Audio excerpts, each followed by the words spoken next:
Dragon Dogma 2 has just launched, and you're probably dealing with a lot of issues regarding your performance if you're playing on PC. If you're playing on console, I unfortunately cannot help you, but in this video today, I want to help you out with some of your performance options and trying to optimize your frames per second. Now, a lot of this is going to come down to your CPU more than anything, and if this is your first time on my channel, the way I do things is by upfronting the knowledge of my videos so you can decide if it's the right one for you. So with that being said, without having to go through this entire video, what I'm going to tell you right now is some of the big things that are going to help you out are DLSS for sure. I just have mine set to quality. This does not have DLSS 3.5. So the frame render, the cool new NVIDIA tech is not out yet. Now that might be an NVIDIA driver. That might be an actual Dragon's Dogma side patch. We're going to probably expect whatever it is. If you have a AMD graphics card, you're definitely going to want to go with FidelityFX Super Resolution here instead. It's probably just gonna be better for your card overall. You can't dip into both. That's going to be a real big one. That of course is going to help you out the most when it comes to just spiking up your frames per second. But some of the other big things that you're really going to want to take a look at here are your ambient occlusion. If you don't have a real workhorse of a graphics card, I'm using a 4090, so I have this set all the way up to SDFAO. I would actually either set this off or SSAO. And what this really does is it's basically about rendering shadow with an ambient light, and make sure your ray tracing is off. And lastly, absolutely last, set your shadow quality to mid at the absolute highest.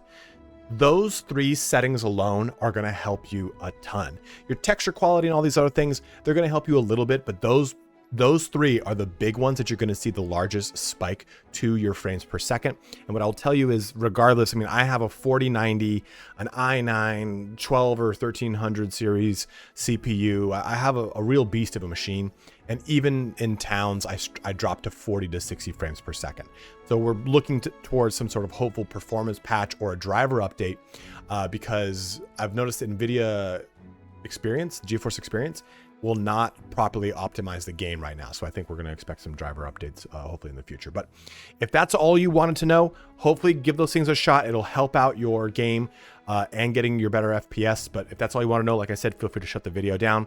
What I'm going to be doing from now on, though, is talking about these individual options and how they affect the game and what they do. At the very end of the video, I'll show off what the presets look like for the graphics quality. So I'll show off low up to high.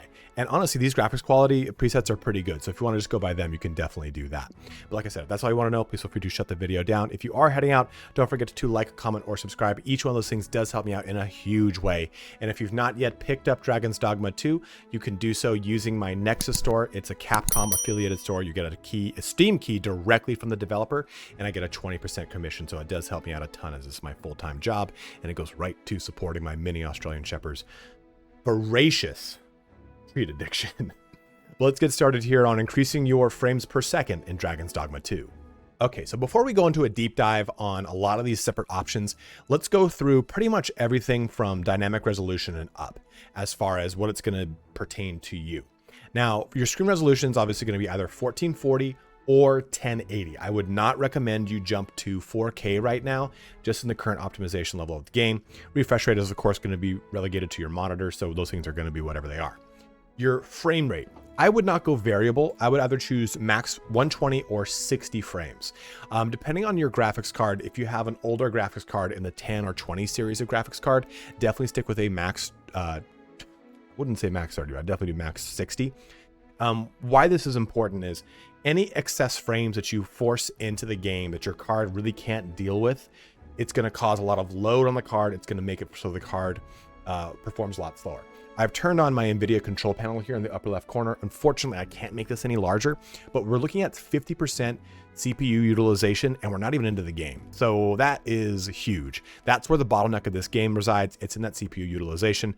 A game should typically have anywhere from like 60% upwards GPU utilization and like, I don't know, 10, 15, 20% CPU utilization. 44% is absurd. So that's where your big bottleneck is. If you don't have a lot of threading on your CPU, like you don't have a ton of cores, right? You only have like 6 or 12, whatever it is. I would actually probably stick around a lower resolution going down to 1080, which is never fun to hear, right? But if I had a lower end PC with a lower end CPU, I would stick at 1080p and kind of hang out there.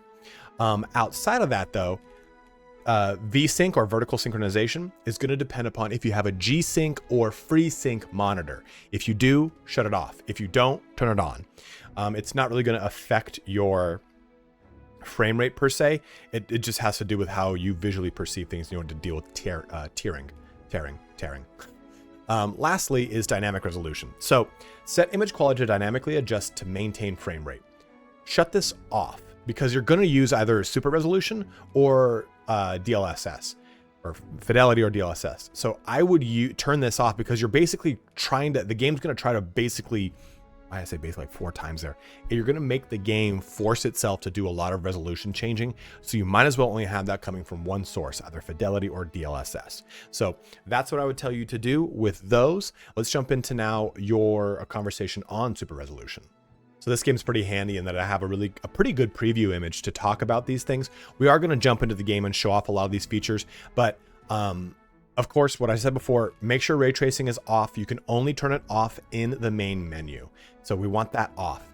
And before we select our super resolution options, we want to look at our rendering mode. Now, basically, this is how the graphics render into the game, which is a stupid and no-brainer way to explain it, but it's basically adding a post-processing smoothing layer in between interlaced and progressive. It has to do with how that rendering happens, and I don't know the fancy technicality of it, but progressive makes for a softer render, but it costs you more because it takes more time to render it. And you can see the graphics memory goes from 6.9 down to 6.5. So I would go, if you're really struggling frames wise, stick with interlaced. God, it reminds me of like Blade Runner. Stick with interlaced and then go with DLSS super resolution to balanced and stick there and then play with it from that perspective, because you cannot change the rendering mode once it's at once you turn on super resolution. And I have noticed that even though this grays out, it does have a definite difference between just having balanced and interlaced and balanced and progressive. I think balance is a good place to start and go from there and kind of tweak up and down. If you have a 30 or 40 series graphics card like I do, hit up with quality, you'll be just fine. If you have a 2070 plus, you're probably fine on quality as well. Anything below that, I just really wouldn't shake a saber at it. That's not even a sentence, but I wouldn't go in that direction. NVIDIA Reflex Low Latency, reduce input delay incurred by your system. You want this on or off. If you have a low end PC, then you want this on plus boost. But it's not going to really affect the frames per second. It's going to be more how you perceive what you're seeing. Kind of visual fidelity is, I guess, a term to use in this case, but it's not really that. And upscale sharpness, always jam all the way up. In this game, it's not very harsh. In a lot of games, it can be very harsh and the edges can look really rough. But what I like about this is it keeps things pretty good, because if you have it all the way down, the image is going to be very blurry in the game, and that's just not enjoyable. So put this all the way up and have your super resolution set to quality. With your image quality, I've not seen this matter when it comes to turning DLSS on or off. So I think that the super resolution takes care of the image quality. So we've covered all of these things. Let's jump into a quick conversation now about some of the other stuff like ambient occlusion, screen space reflections, and what have you. So our next set of options are going to be ambient occlusion, screen space, mesh, and the 2 texture ones. The rest is more post-processing. So screen space reflections is our first one to take a look at, because you pretty much just have one of 2 options here, right? On or off.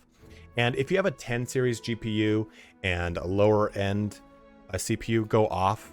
Otherwise, just turn it on. It is a post-processing effect, which basically puts a mirror onto the texture that's already been rendered. But it's just an unnecessary amount of frames. You can see that it's got processing load, but it doesn't use up a bunch of VRAM. So turning it on, even with a 20 or higher GPU, should be just fine. Now, ambient occlusion is going to be basically how the smoothing works between the rendered shadows and ambient light. Lower or off makes for a harsher, more kind of washed out palette versus all the way on, a little bit more true to life. Ambient occlusion, I think you can shut it off, but I think either way, you're really not going to see much of a difference between these two. I think that a lot of the capability that goes into ray tracing for the higher end cards like 30 or 40s, they're going to be able to deal with this a little bit better. I think if you've got a 3080 plus, just stick with that on all the way to the top. If you have below that, just stick with that. I don't think you even need to go all the way off, because you can even see processing load. Even though it's not really a great indication, it's still worth taking a look at. If I turn this all the way to max, it's not that much different than just turning it all outright off. And it's only a 0.01 graphics memory increase. So it's mainly more about like increasing the visual fidelity and using what's already existent there. But these three things are kind of important because they're about how the textures render and what their overall appearance looks like. And mesh quality is one that I think that you can go mid, high, or max. I think it just, you take a look at, if I've got a 10 or a 20 series graphics card, stick at mid. If I've got a 30 series graphics card, go to high. And if I've got a 40 series, hang out at max. You can see this doesn't have a huge ton of effect on things, but it's really gonna, if you can kind of look very quickly in this picture, you can barely see it, but it mainly has to do with the mesh that are on individual objects. Old school way of developing games used to be that you made a 2D mesh that would go onto an object in the form of like a PNG, basically. It's just a way easier way for the game to render stuff easier for you. Just go to medium, high, or max. Don't freak out about this one. And same thing here with texture filtering. I think medium is just too low. Medium is like, if you have like a 1060, go with a medium, or bilinear for that matter. But almost all graphics cards, bilinear and trilinear used to be like, oh man, I've got a GeForce Voodoo, like back in the day. This and higher, you're going to be just fine with majority of these. I would just kind of gauge this based off of what the FPS load has been for you. I think if you're running a 10 or a 20, you can hang out at 4x and be fine. But jumping up to 16x, I wouldn't even really do on. I don't even play at 16x and have a 4090. I just drop it to 0.8x and just live there. And texture quality too is going to be interesting because this is the quality of the objects, right?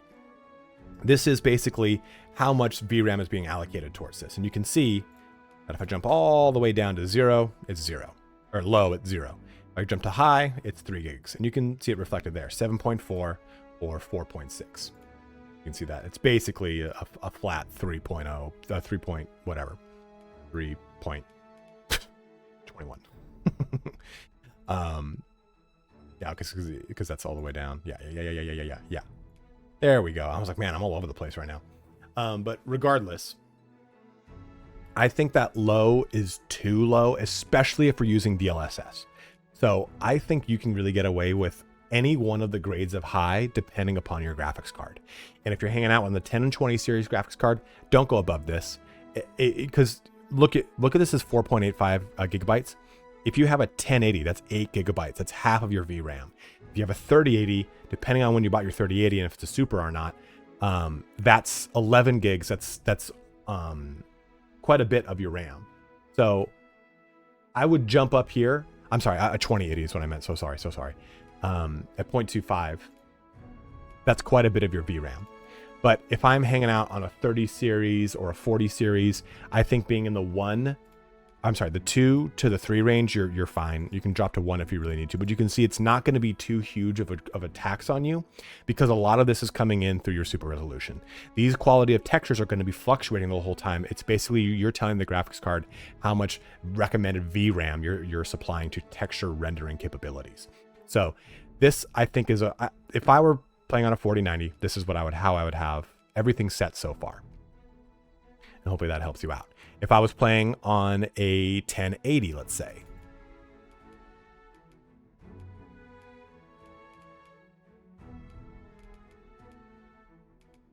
I'd probably do this and just chill and see how good it is. Your FPS is going to take a hit in the cities, but it's going to be fine once you go into the Wild Wild West. Starring Will Smith. Let's see, what did I have? Nope. I played around with this at 2 and 3, and I didn't see much of a difference in FPS when I was playing on stream earlier today. But now that we've done that, let's get into shadows and then talk about the post-processing stuff. So for shadows, we're definitely going to turn on shadow cache. You just want this on. You can say cache if you want to be that kind of guy. Turn caching on for the dynamic shadows of moving objects on or off. I would just turn it on because you're basically going to re-render that every single time you come across that shadow. So just keep it on. It's probably better off anyway. Now, contact shadows is going to be kind of mileage may vary. I turned it off and I've got a 4090. I didn't notice a huge bump in frames per second, but I did enjoy that it gave me a little bit of frames, and it's not that much of a visual hit.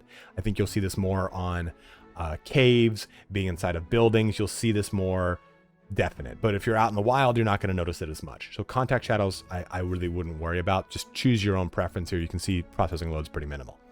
Lastly is shadow quality. This is always going to be one of the biggest hits to your frames per second. So we're going to drop this all the way to low, and I'm going to go to max. And you can see visually it's not that much of a difference, but it's costing us nearly half of a gig. And shadows can be very wonky. They can come in at a bunch of different angles. They can come in little bits or a lot. So I think hanging out between mid or high is really the way to go. I am on a 4090 and I had mine on mid and I was fine with it. I just don't think you need to play any game with max shadows unless you're playing like Hunt Showdown. So I think hanging out between mid or high, you're going to be just fine. You can go to low if you really want, but the difference here is just not substantial enough. And the visual fidelity drop is, again, not even that substantial. So I would go with those. Let's now talk about our post-processing before throwing some of this into the game to show off a little bit about how it affects those frames per second. So everything from motion blur down are post-processing effects.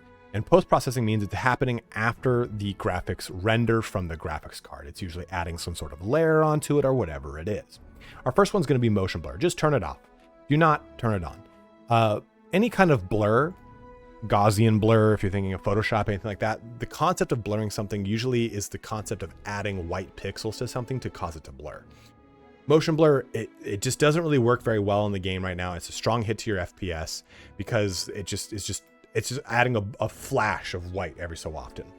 Bloom and lens flare are just not gonna, it's like they are not gonna affect the frames no matter what. You could shut both of these off. It's not gonna really do anything. I like bloom in my video games and I love lens flares. So J.J. Abrams' House of Movies. So I keep both of these on no matter what. Depth of field I shut off because when you have it on, you're adding a bunch of meaningless white pixels and all sorts of stuff to just kind of cause depth of field in conversations. While that can feel nice, this feels really good in a game like Baldur's Gate 3. In this game, it's just kind of tedious because you're going to wildly zoom into the character almost like you would in a Skyrim or a Starfall or a Fallout. And it causes like a little bit of, for me personally, like I'm like, oh, disoriented the crap out of me. It's just not something I really enjoy. And it does actually tax the system a little bit more than it should. Down to lens distortion. This is basically how your field of view kind of distorts on the fringes of the field, and you can add like chromatic aberration in here as it pertains to light. Just shut it off. Just shut it off. You really don't need it. Now, subsurface scattering is about basically feathering anytime light hits a rendered surface. I recommend shutting it off because we're already going to be using DLSS, which is going to put a bit of a feather naturally onto things because it'll kind of blur stuff, and we're going to be upscale sharpening stuff. You can turn it on. Here's what it would really do. You can see, watch the nose, the crevasse in the nose or the corners of the lips or the pores in general. It adds a little bit of blur because light has hit this. Light does not hit as a hard object. It hits as a feathered ray, right? It's not a big ditty. What does that mean? But I would definitely just shut this off. It's just unnecessary. You can see it's actually kind of got quite a bit of processing on here. Again, it's adding white pixels. That's how feathering or that's how blurring really works, right? So I really wouldn't deal with it because you're already going to have blurred imagery, like I said, from the super resolutions, whichever one you select. And lastly, we have motion quality. Now, this is literally the quality of motion and how you move in the game. Keep it on high. I didn't notice a frames per second drop substantial on low, but the game felt a little weirder, and I can't explain it, but definitely just have that on high. So that's the down and dirty for all of the options that I would set in the way that I would set them. Let's jump into the game and let's show you some presets. So just to show off my frames per second right now, in a city, it's just going to be an issue. So it's one we unfortunately have to deal with here. But that's the settings that I showed off earlier.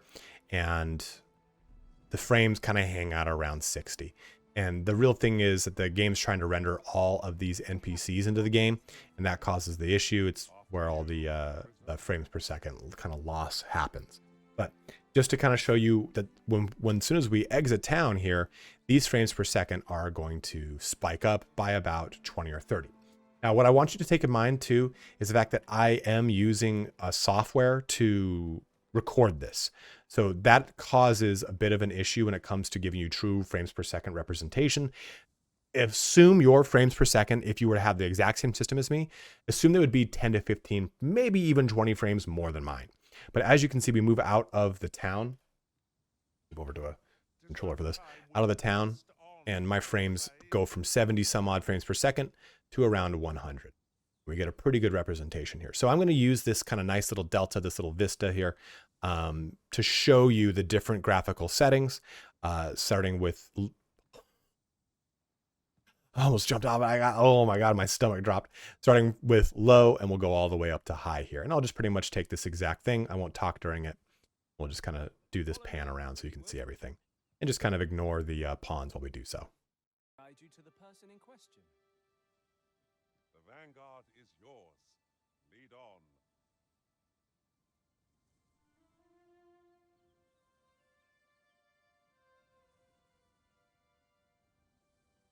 Really now, you mustn't shirk your duty, lest you forget 'tis the arisen we serve here. I'm well aware of that, thank you.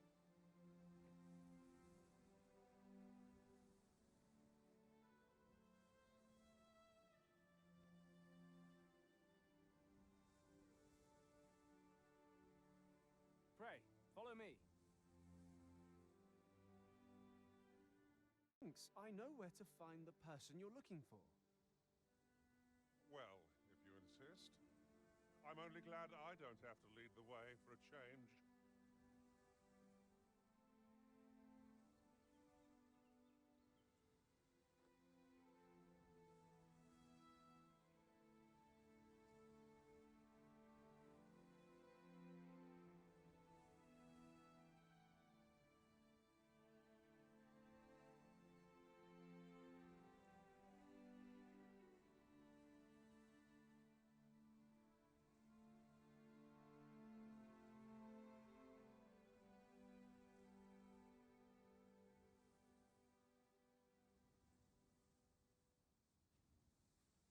Pray, follow me.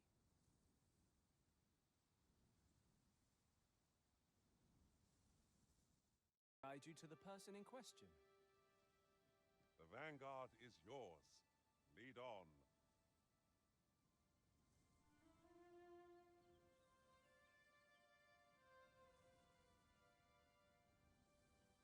Really now, you mustn't shirk your duty, lest you forget 'tis the arisen we serve here. I'm well aware of that, thank you.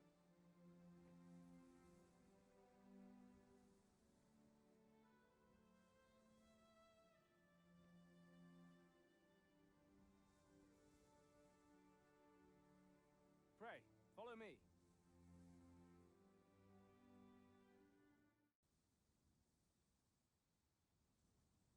It is about time we pressed on, wouldn't you say, Master?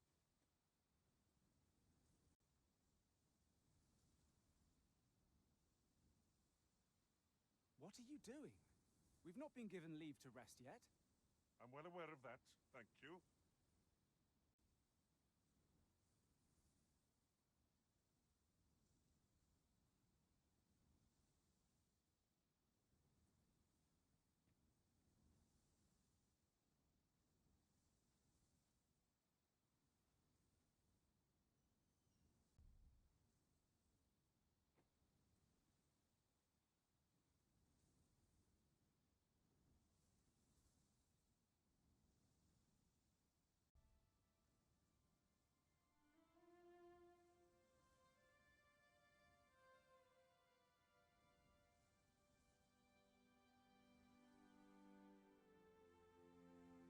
But that, it brings our video here to a close. So I've showed off to some different DLSS settings as well, so you have an idea of what off quality performance and ultra performance look like too. So if you want to, oh, you know, that doesn't look too bad, or that looks pretty good for me, or whatever it is, you can go ahead and use those settings as well.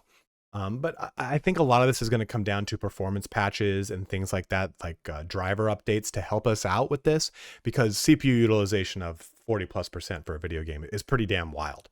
So we'll see how that all kind of pans itself out here in the next couple days. I would imagine we're going to have some sort of day one patch. I'm a Capcom content creator, and I asked in the support section if we can expect one, and I unfortunately did not get a response. So hopefully I might get some sort of update, and if I do, I'll put it in the pinned comment to give you guys an idea. And if there is a patch that does increase things and you're watching this after the fact, I'll also update that in the pinned comment. But as always, guys, thank you so much for watching here today. Have a good one. Take care. I'll be streaming and doing a giveaway 9 a.m. PDT Friday and Saturday of this week. So if you're watching this, it's going to go live, and I'll probably stream in like 12 hours or so after that. So you'll be able to jump into that if you want to win a chance to get win a chance to get the game or whatever it is. But as always, again, have a good one and take care.